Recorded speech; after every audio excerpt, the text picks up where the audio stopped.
La compétition touche à sa fin et toujours pas de cas d'athlètes testés positifs à Vancouver. Ce, alors qu'un programme de lutte antidopage sans précédent a été mis en place pour ces Jeux. Les plus hautes autorités impliquées dans ce combat affirment d'ailleurs que leurs outils n'ont jamais été aussi efficaces.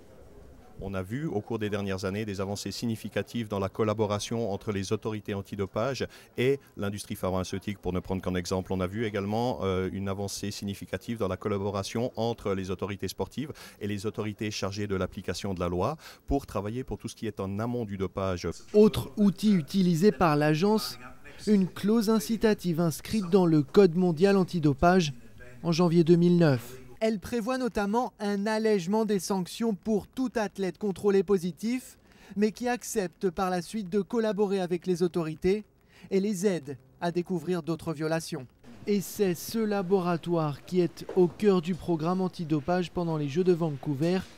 Il doit traiter 2000 prélèvements pratiqués sur les athlètes, soit 2 fois plus que lors des derniers Jeux d'hiver. De quoi impressionner les jeunes sportives comme Brianne. Ce sont ses premiers Jeux olympiques. Elle fait partie de la Team USA en hockey. Ça me rend vraiment nerveuse.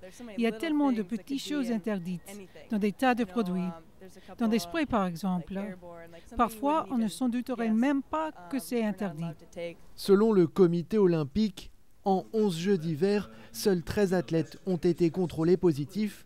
La question est de savoir combien passe entre les mailles du filet, sachant que le président de l'agence antidopage avoue à demi-mot que des jeux propres, ça n'existe pas.